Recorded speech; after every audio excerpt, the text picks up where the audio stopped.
Okay, so this is Whiting's information processing model, and we remember it because it's Whiting goes white round. So as you can see in the corner, the very first thing you do is you have to gather information that's come from the display. So this is known as input data from display. Now the example we're going to use, because you always have to have a practical example with it, is catching a tennis ball. Okay, so that's the skill that we're going to carry out. So all the input data from display is going to be things like, Louis, who are you? I'm the other ball in that other group. Okay, Libby? I'm the height of the ball. Isabel? I'm the person calling the ball. Aaron? I'm a crazy seagull. And Kieran? I'm the speed of the ball. Okay, so all of this information, and it's limitless, there could be so much information from the display that's coming in. You guys all need to travel through up to the perceptual mechanism, which is basically that second sheet. So as you bypass it, you can see it's your sense organs, and stop there, Kieran. It's your sense organs that are taking in all that information. Sense organs can come in the form of like your eyes, your ears, proprioception, which is like kinesthesis, touch, equilibrium. All of those things, the sense organs, are basically engulfing you guys. Okay? Perceptual mechanism is the most important mechanism and the one that you're going to be able to, in your exam, talk the most about out of these three. Okay, out of the translatory and the effector. There are a lot of things that happen there. Okay? The very first thing you need to know is you need to be able to use the word selective attention. Okay?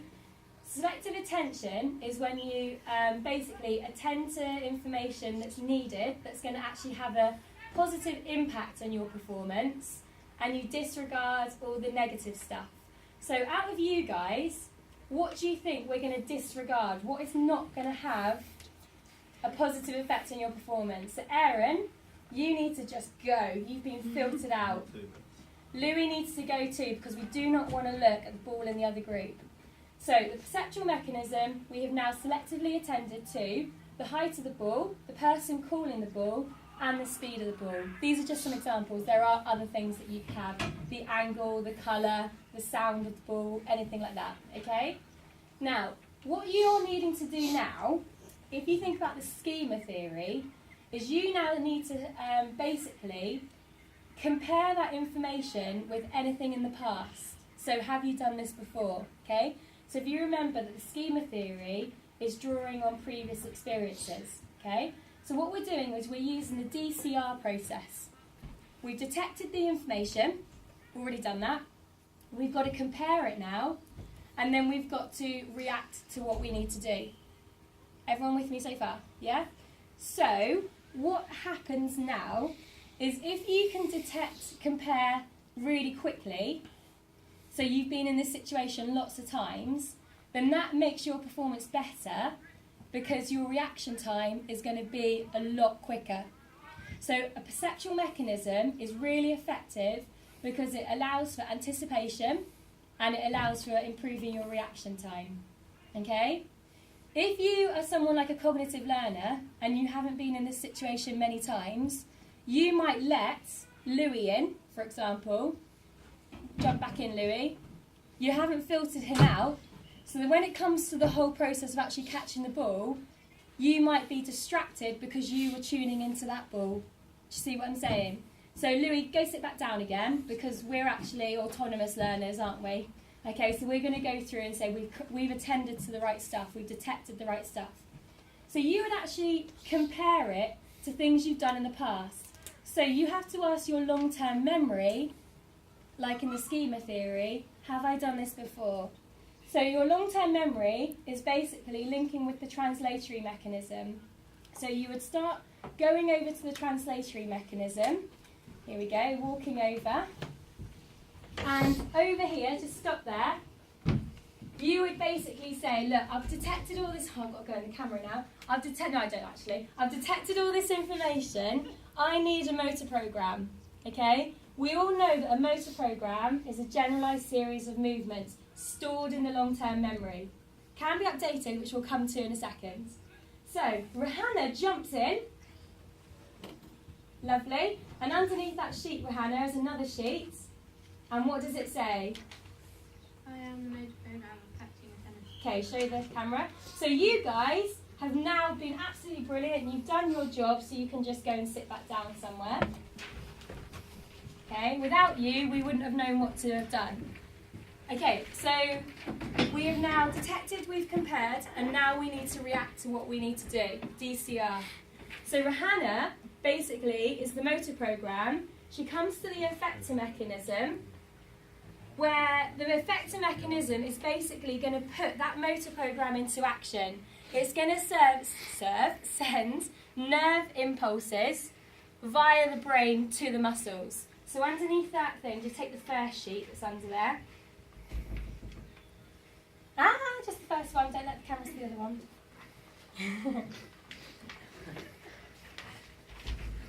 Okay, so the effector mechanism has said, I'm going to go back actually, we're not autonomous, we're associative. Okay? It says, right, you need to use your deltoids, your biceps, and your triceps only to be able to catch this tennis ball. So the brain is sending those nerve impulses to those muscle groups. So she walks over here to the muscular system where the movement is now going to take place. Okay, so the tennis ball is thrown in. I need a fake tennis ball here. Yeah, I've got a piece of paper. So a tennis ball is thrown in. Rihanna is not going to catch this, okay? So it comes in over there, as done on purpose. She's missed it. So then she has to come all the way over here to Georgia, who's the coach, and she's going to give external feedback. So she's going to say, you need to move your feet in order to catch the tennis ball. Okay, so you didn't actually engage anything lower body, so you completely missed it. Was there anything that was telling you, Rihanna, as well? Did you get any kind of intrinsic feedback? My kinesthesis. Yeah, her kinesthesis. So what do you mean by that? I felt like I needed to move. Okay, you had that feeling of needing to move, but nothing, actually no movement took place, but that's because the electrical impulses weren't sent to your leg muscles. So then, you need to come back, because we all know that motor programs can be updated, can't they? Yeah? So you're going to go back to the very beginning, reset, so everyone reset. Rihanna, go back outside. And this is where you guys are now going to take over with what's happening. So we go back to the very, very beginning. We're now catching the tennis ball again. We've got the same situation, same input data from display. In fact, Joe, jump up. There's another sheet over there actually. You might as well be that person. What does that say? Shape of the ball. Oh, we're the shape of the ball as well now. You didn't tune into that one beforehand. So we walk along. Okay, we're at the perceptual mechanism. Libby, give me one thing that's going to happen at the perceptual mechanism. You're going to filter out any irrelevant. Right, okay, to get rid of the stuff that's not good and keep the stuff that is good. So this time we've kept the shape of the ball, definitely, especially with the thing I threw. It was a little bit random, that could have been hard to catch for the sake of the camera. It was a bit random. Okay, so then what else happens, Izzy? I don't know. You do know, think about it. You've detected, what have you got to do now? Compare, so you do know. So you've got to compare the information, a bit like what theory? Schema theory, okay? So we're using past experience, aren't we? Okay, so the quicker we can do this, the better, because it's going to do what to our reaction time, Joe? Increase? No, Decrease. Brilliant, so it's going to make you quicker. Right, so then, keep walking along, guys. Out jumps Rihanna, the motor program again. Underneath the sheet, Rihanna. Oh, you've already, sorry, she's holding it again. She is still now the motor program for catching the tennis ball. Okay, it's been updated slightly now because we've now got the shape of the ball that we're going to be looking at as well. You guys can go and sit down because, again, you've done your job. So this time she comes along to the effector mechanism. Her coach said to her, using external feedback, she didn't use her legs last time. So underneath this one, what's it saying now?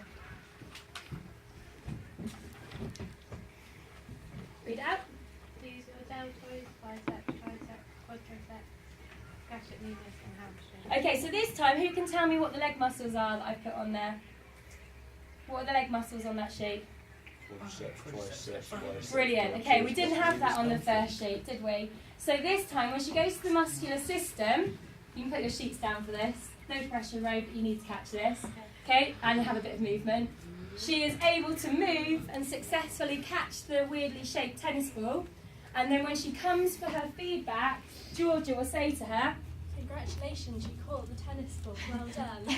and intrinsically you're saying to yourself, Rohanna, Well done. well done, my kinesthesis, my proprioception felt fantastic.